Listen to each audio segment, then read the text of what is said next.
Good afternoon, my dear students. We will continue our lesson number 4, sorting materials into group, and we will start today from appearance. Materials usually look different from each other. Wood looks very different from iron. Iron appears different from copper or aluminium. At the same time, there may be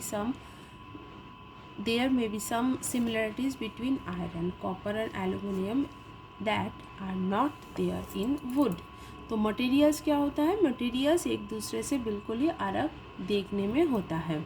जैसे कि would जो होता है, लकड़ी जो होती है, वो आयरन से बिल्कुल अलग होता है, और आयरन जो है वो कॉपर और एल्युमिनियम से बिल्कुल अलग होता है। लेकिन एक चीज़ इसमें है कि इन सब के सिमिलरिटीज़, एल्युमिनियम, कॉपर या आयरन की सिमिलरिटी सेम हो सकता है, लेकिन वो वुड में आपको नहीं मिलेगा। मतलब वुड इन तीनों के सिमिलरिटीज से अलग होता है। ठीक है। एक्टिविटी 3 में देखो, कुछ एक्टिविटीज़ आपको दिया है, कैसे आप पता करेंगे कि कौन सा मटेरियल कैसा होता है। उसमें दिया है collect some pieces of different materials like paper, cardboard, wood, copper wire, aluminum sheet, chalk. Do any of these appear shiny? Separate the shiny materials into a group. Now observe as the teacher cuts each material into 2 pieces and look at the freshly cut surface. What do you notice? Does the freshly cut surface of some of the materials appear shiny? Include these objects also in the group of shiny materials. तो shiny material, कुछ materials आप लीजिए और उसमें से जो shiny materials है उसका आप ग्रुपिंग कीजिए। कुछ मटेरियल्स को आप काट के भी कर सकते हैं, कुछ मटेरियल्स को आप अगर घिसेंगे तो उसमें से भी आपको शाइनी मटेरियल्स मिल जाएगा। Do you notice such a shine और lustre in the other materials? Cut them any way as you can. Repeat in this in a class as many materials as possible and make a list of those with and without leisure. Instead of cutting, you can rub the surface of the material and with sandpaper and see if it has leisure. तो आप materials को काट के बीच में से काटेंगे तब भी आपको उसका लेस्चर पता चलेगा।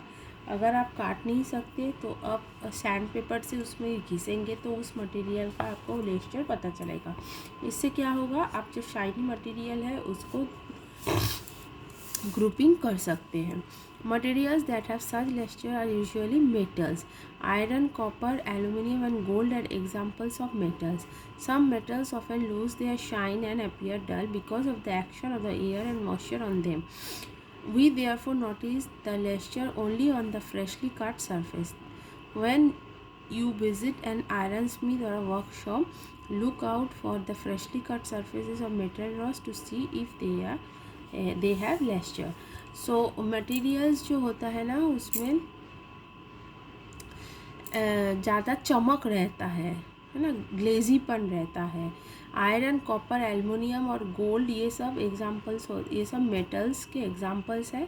सम मेटल्स जो है वो बहुत ज़्यादा शाइन होता है और कुछ डल हो जाता है, क्योंकि ये जब एयर के संस्पर्श में आता है, जब हवा की संस्पर्श में आता है, कांटेक्ट में आता है, तो हवा में जो मॉइस्चर होता है, जो पानी होता है, वो लगने की वजह से वो कभी कभी डल हो जाता है।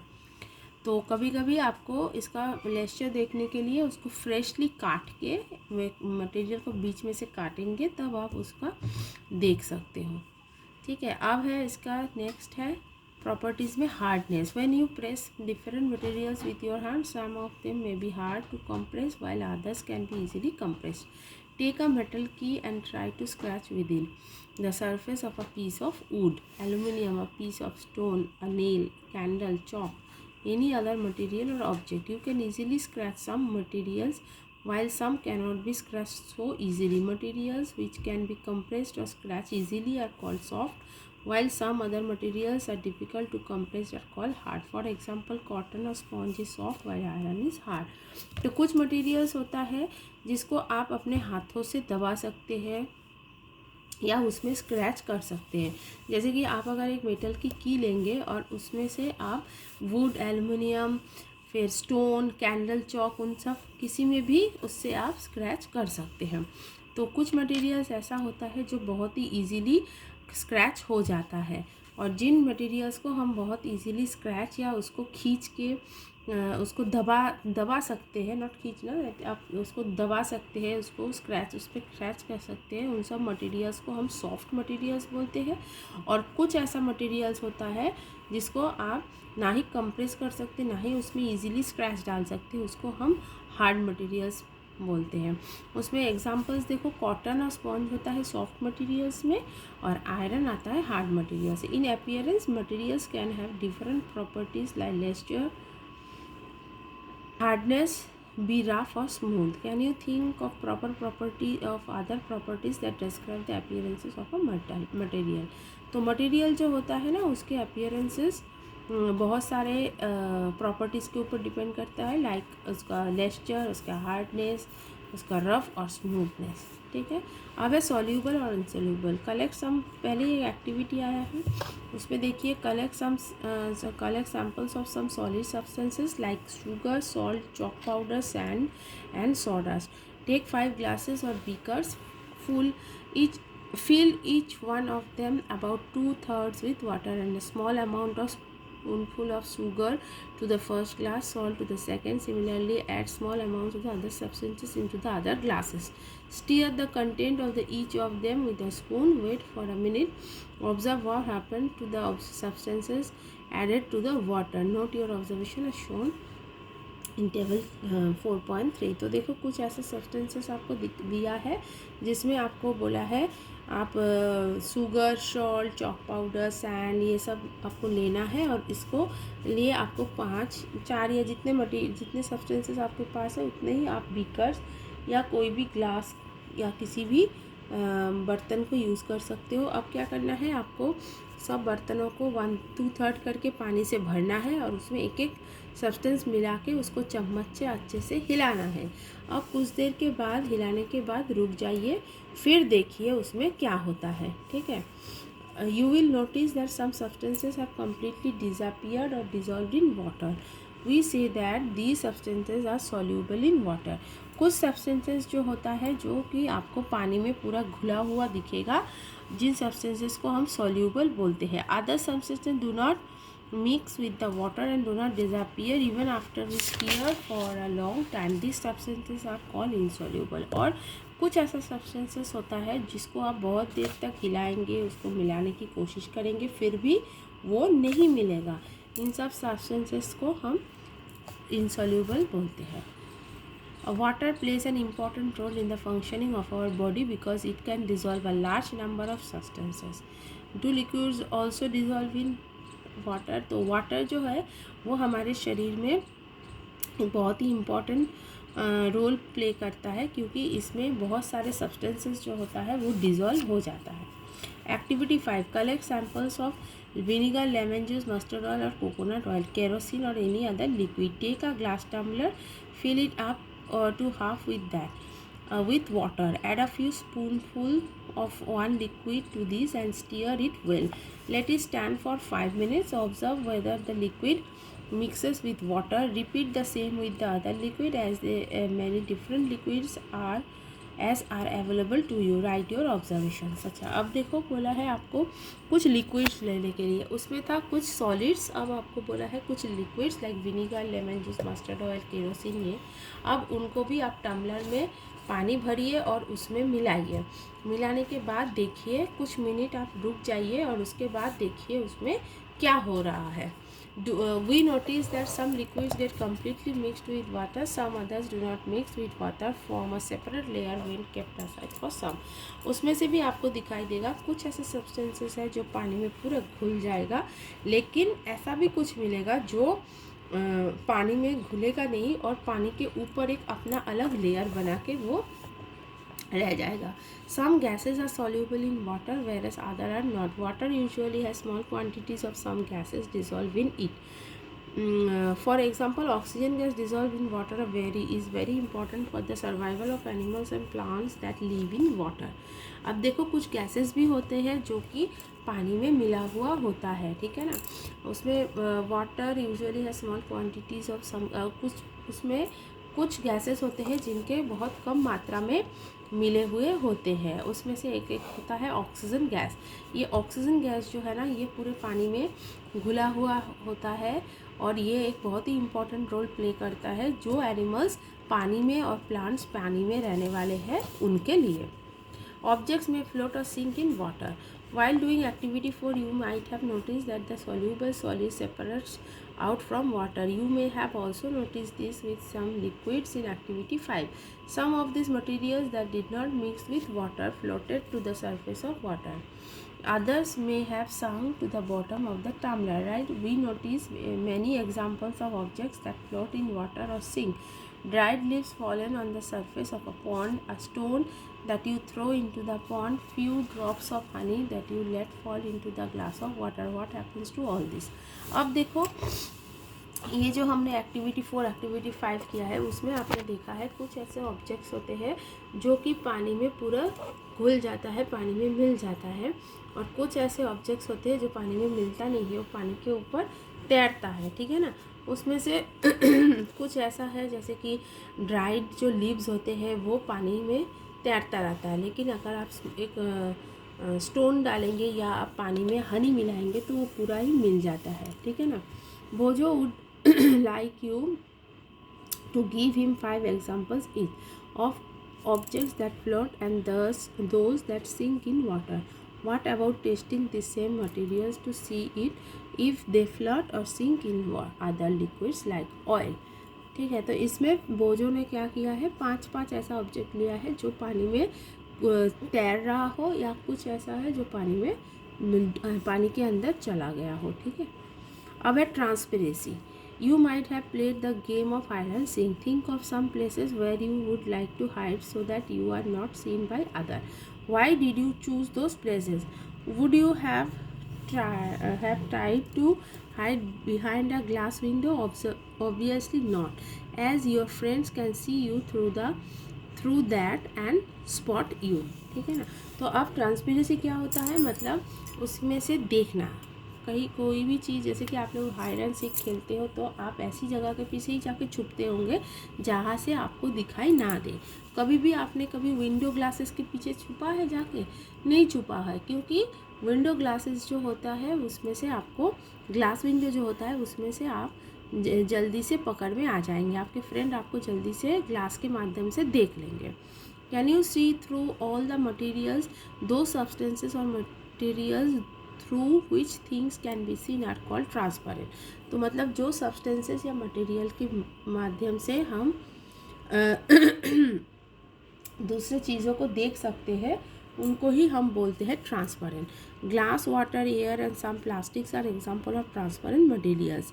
Shopkeepers usually prefer to keep biscuits, sweets and other eatables in the transparent containers or glass or plastic so that buyers can easily see these items. अब देखो, जो इस ट्रांसपेरेंट आइटम्स में कुछ आपको आइटम एग्जांपल दे दिया है, जैसे कि ग्लास, वाटर, एयर और प्लास्टिक के कुछ होता है, ये सब ट्रांसपेरेंट होता है। आप लोग दुकान में जाते हो, शॉपकीपर्स देखना ज़्यादातर चीज़ों को ग्लास या तो प्लास्टिक के कंटेनर्स में ही रखते हैं ताकि उसमें से आपको वो सामान के बारे में पता चले, आपको दिखाई दे, और जो ग्राहक होते हैं, जो कस्टमर होते हैं, वो इजीली इसमें से चूज़ करके अपना सामान खरीद सकें। On the other hand there are some materials through which you are not able to see, this materials are called opaque. तो ऐसा और भी कुछ, जैसे कि ये ट्रांसपेरेंट मटेरियल मतलब जिसमें इसके माध्यम से आप देख सकते हो, और ऐसा कुछ मटेरियल्स होते हैं जिसके माध्यम से आप नहीं देख पाते हो, उन सब मटेरियल्स को हम बोलते हैं opaque. You can not tell what is kept in close wooden box, a cardboard, carton और metal container. Wood, cupboard and metals are examples of opaque material.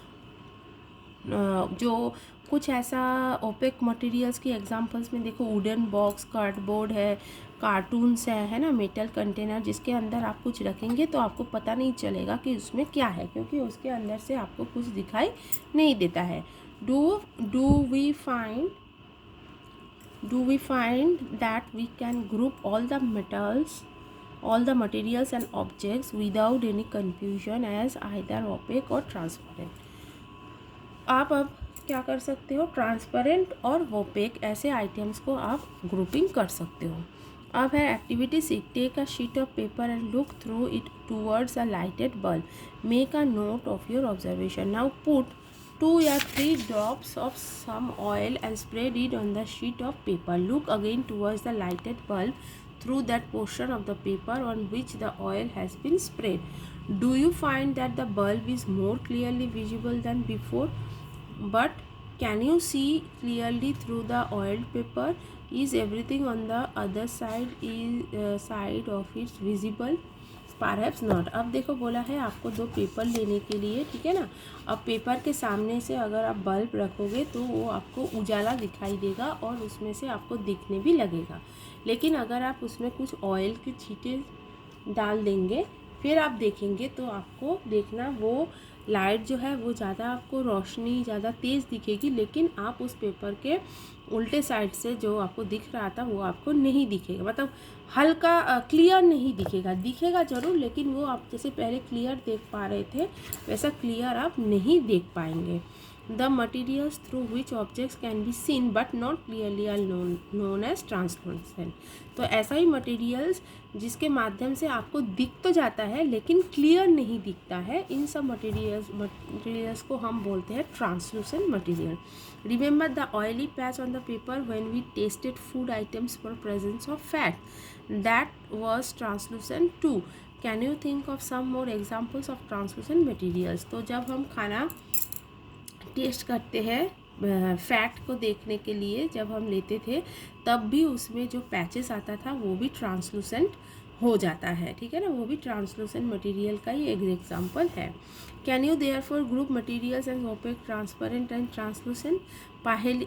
पहली suggest covering the glass of a torch with your palm at the dark place.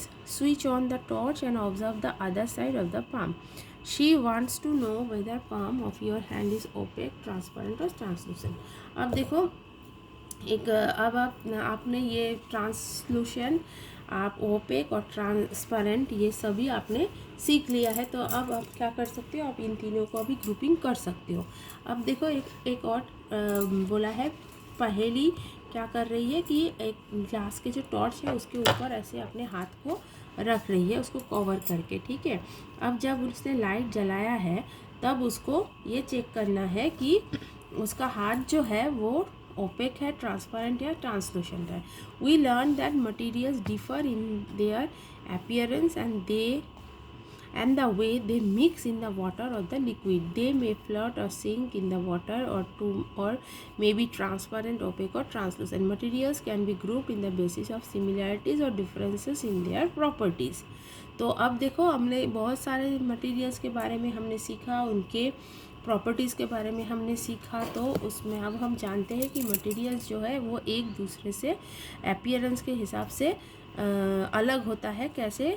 जैसे कि उसको हम water या liquid में मिला के जब हम देखते हैं तो उसके जो अपीयरेंस होते हैं उसके हिसाब से अब हम उन मटेरियल्स को अलग भी कर सकते हैं. उसमें से कुछ ऐसा हो सकता है जो पानी में तैर रहा हो, कुछ पानी में डूब रहा हो, कुछ ओपेक हो सकता है, कुछ ट्रांसपेरेंट, कुछ ट्रांसलूसेंट. तो इसका मतलब मटेरियल्स जो है ना वो मटेरियल्स को आप उनके प्रॉपर्टीज़ के हिसाब से भी सिमिलैरिटी ढूंढ के ग्रुप कर सकते हो. Why do we need to group materials? In everyday life, we often group materials for our convenience. At home, we usually store things in such a manner that similar objects are placed together. Such an arrangement helps us to locate them easily. Similarly, a grocer usually keeps all types of biscuits at one corner of his shop, all soaps at another, while grains and pulses are stored at some other places. अब क्या आता है कि हमको ये चीज़ क्यों ज़रूरी है, ग्रुपिंग करना हमें क्यों ज़रूरी है? क्योंकि हमारे डेली के जो लाइफ है उस लाइफ में हमारा जो काम होता है उस काम को इजी करने के लिए ही हमें ग्रुपिंग करना ज़रूरी है. तो हमारे घर पे क्या होता है ना, हमारे घर पे भी हम अलग अलग चीज़ों को अलग अलग जगह पे ग्रुपिंग करके रखते हैं. तो इसके वजह से हमको क्या होता है, जब जिस चीज़ की ज़रूरत पड़ती है तुरंत हमको वो चीज़ मिल जाता है. जैसे कि देखो ग्रोसरी शॉप में वो बिस्किट्स को एक अलग कॉर्नर पे रखता है, सोप्स को अलग जगह रखता है, ग्रेन्स और पल्सेस और सब अलग अलग चीज़ों को एक एक जगह पे स्टोर करके रखता है ताकि जब कस्टमर आए तो उनको आसानी से वो चीज़ मिल जाए. There is another reason why we find such grouping useful. Dividing materials in groups make it convenient to study their properties and also observe any patterns in these properties. We will study more about this in higher classes. और एक कारण भी है, वो कारण क्या है? Dividing materials in group makes it convenient to study their properties. और जैसे आप उसको ग्रुप करके रखते हो तो फिर हमें उन मटेरियल्स का जो प्रॉपर्टीज़ है उसके बारे में भी पता चलता है, और उसके जो पैटर्न्स होते हैं और उस उन सब प्रॉपर्टीज़ के जो पैटर्न्स होते हैं वो भी हम इजीली पता कर सकते हैं, और इन सब के बारे में आपको और अच्छे से हायर क्लासेस में बताया जाएगा। So student, this is your full explanation of this lesson. I have completed lesson number 4 today, and I have gave you all the question number 1, 2, 3, 4, 5 and 7 for your homework. These are very simple things, so you please study full the lesson. You first read all the lessons and then try to solve these questions. If anyone will not able to do, then ask me in our next class. I will complete your exercises too. Okay, then take care. See you in the next class. Bye bye.